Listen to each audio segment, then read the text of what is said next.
பதவி உயர்வு உள்ளிட்ட பல கோரிக்கைகளை வலியுறுத்தி தமிழகமெங்கும் கால்நடை மருத்துவர்கள் ஒருநாள் விடுப்பு போராட்டத்தில் ஈடுபட்டு வருகிறார்கள். இதுகுறித்த கூடுதல் விவரங்களை வழங்குவதற்காக நெல்லையிலிருந்து நமது செய்தியாளர் ரேவதியும் கோவையிலிருந்து செய்தியாளர் சுஜாதாவும் இணைந்திருக்கிறார்கள். முதலாவதாக நெல்லையில் இருக்கும் நமது செய்தியாளர் ரேவதியிடம் கேட்டறியலாம். ரேவதி, கால்நடை மருத்துவர்களுடைய போராட்டத்தினால அந்த பகுதியில் என்ன மாதிரியான பாதிப்புகள்லாம் ஏற்பட்டிருக்கு? அவங்களுடைய கோரிக்கைகள்லாம் என்னென்ன?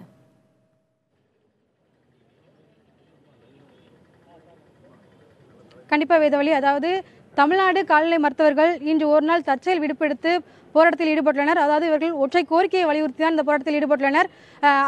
குறிப்பாக அரசாணை 49 கடந்த பிப்ரவரி மாதம் 28ஆம் தேதி வெளியிட்டதாகவும் மே 27ஆம் தேதி இந்த ஆணையை நிறுத்தப்பட்டுள்ளதாகவும் கூறி இந்த தற்செயல் விடுபடுத்த போராட்டத்தில் ஈடுபட்டுள்ளனர்.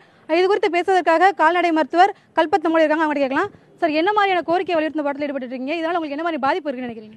எங்களது ஒற்றை கோரிக்கை இந்த அரசாணை எண் 49 உடனே அமல்படுத்த வேண்டும் அப்படிங்கிறது தான் எங்களுடைய ஒற்றை கோரிக்கை. அதுக்காக இன்றைக்கு ஒரு அமைதியான அறவழி போராட்டமாக எங்களது கோரிக்கையை மாண்புமிகு முதலமைச்சர் அனுப்புவதற்காக மாவட்ட ஆட்சித்தலைவர் வழியாக அந்த கடிதத்தை அனுப்ப வந்திருக்கிறோம். அதுவும் இல்லாமல் கால்நடைகள் இன்னைக்கு சிகிச்சை கொண்டு அந்த என்ன மாதிரியான மாற்று ஏற்பாடுகள் செஞ்சிருக்கீங்க? மொத்தம் மாவட்டத்தில் எவ்வளவு பேர் பங்கேற்றிருக்கீங்க? இதில் மாவட்ட நிர்வாகம் தேவையான முதலுதவிகளை செய்வதற்காக எல்லா மருத்துவமனைகளிலுமே ஏற்பாடுகளை செய்திருக்கிறது. கால்நடைகளுக்கு எந்த விதமான பாதிப்பும் வராமல் எல்லா ஏற்பாடுகளும் செய்யப்பட்டுள்ளது. கிராமப்புறங்களை பொறுத்த வரைக்கும் நிறைய மருத்துவர்கள் பற்றாக்குறை அந்த மாதிரி இருக்கிறதா தகவல் இருக்குது. ஸோ இது சம்பந்தமாக நீங்கள் அரசுக்கு வலியுறுத்த விரும்புறீங்களா? அதாவது ஏறத்தாழ 30% இடங்கள் பணியிடங்கள் காலியாக உள்ளன. அந்த பணியிடங்கள் நிரப்பப்பட்டாலே செம்மையாகிவிடும். இவர்கள் கூறியது போல பதவி உயர்வு மற்றும் ஊதிய முரண்பாடு இந்த அரசாணையால் நிறுத்தப்பட்டுள்ளதாகவும் இதனால் தொடர்ந்து உங்கள் அரசாணையை உடனடியாக அமல்படுத்த வேண்டும் என்றும் கோரிக்கை வலியுறுத்துகின்றனர். அது மட்டுமல்லாமல் தொடர்ந்து மாவட்ட ஆட்சியரிடம் இவர்கள் மனு கொடுக்கவும் உள்ளனர். வேதவழி, இணைப்பில் இருங்க, தொடர்ந்து பேசலாம். தற்போது கோவையில் இருக்கும் செய்தியாளர் சுஜாதாவிடம் பேசலாம். சுஜாதா, அங்க இருக்கக்கூடிய மருத்துவர்களுடைய கருத்தெல்லாம் என்னவாக இருக்கிறது? 40 ஆண்டுகள் 50 ஆண்டுகளாக பதவி உயர்வு இல்லைன்னு சொல்றாங்க. கடந்த முறை பிறப்பிக்கப்பட்ட அரசாணையை நிறுத்தி வைக்கணும், பணி மாறுதல் தொடர்பாக இடமாறுதல் தொடர்பாக விதிக்கப்பட்ட இந்த அரசாணையெல்லாம் நிறுத்தி வைக்கணும்னு சொல்றாங்க. அவங்களுடைய கருத்துக்களை நீங்க சொல்லலாம்.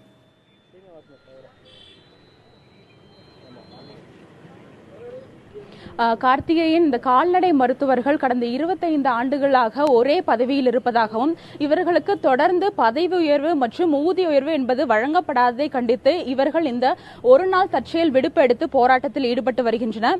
கோவை மாவட்டத்தை பொறுத்தவரை 105 மருத்துவமனைகள் உள்ளது. இதில் 85க்கும் மேற்பட்ட மருத்துவர்கள் இந்த போராட்டத்தில் கலந்து கொண்டுள்ளனர். இவர்கள் வைக்கக்கூடிய ஒரே கோரிக்கை என்பது தங்களுக்கான பதவி உயர்வை வருடந்தோறும் வழங்க வேண்டும், அதற்கான ஊதியத்தை வழங்க வேண்டும் என்ற கோரிக்கையை முன்வைத்துதான் இவர்கள் இந்த போராட்டத்தில் ஈடுபட்டு வருகின்றனர்.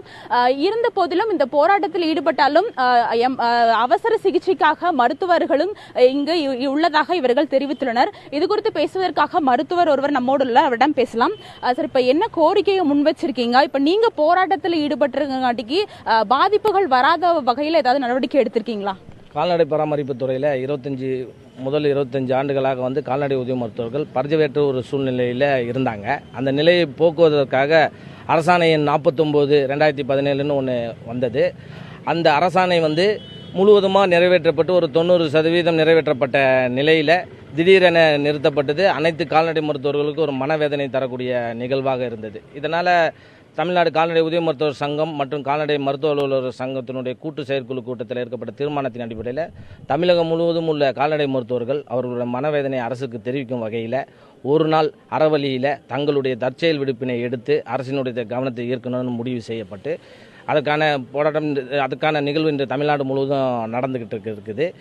இந்த நேரத்தில் கால்நடை மருத்துவர்கள் அங்கே இருந்தாலும் நாங்கள் ஏதாவது ஒரு அவசர சிகிச்சை என்ற நிலை வரும் பொழுது அதற்கான இதை நாங்கள் முன்னேற்பாடு பணியும் செய்து மக்களை பாதிக்காத வகையில் எங்களுடைய மனவேதனையை அரசுக்கு தெரிவிக்கும் வகையில் அமைதியான முறையில் இந்த கூட்டத்தை ஏற்பாடு செய்து மாவட்ட ஆட்சித்தலைவரிடம் மனு கொடுக்க முடிவு செய்துள்ளோம். இப்போ அடுத்த கட்டமா தமிழக அரசு இந்த கோரிக்கைகளை ஏற்காத பட்சத்தில் என்ன மாதிரி நடவடிக்கை எடுக்க போறீங்க? தமிழக அரசு கண்டிப்பாக கால்நடை பராமரிப்பு துறைக்கு ஒரு நல்ல கோரிக்கையை நிறைவேற்றும் என்ற நம்பிக்கை எங்களுக்கு உள்ளது. மாண்புமிகு தமிழக முதல்வருடைய கவனத்தை ஈர்க்கும் வகையில் தான் இந்த கூட்டத்தை நாங்கள் ஏற்பாடு செஞ்சுருக்கிறோம். அந்த மாதிரி ஒரு சூழ்நிலை ஏற்படும் பட்சத்தில் எங்களுடைய மாநில செயற்குழு கூட்டம் மீண்டும் கூடி அதற்கான முடிவை அறிவிக்கும்.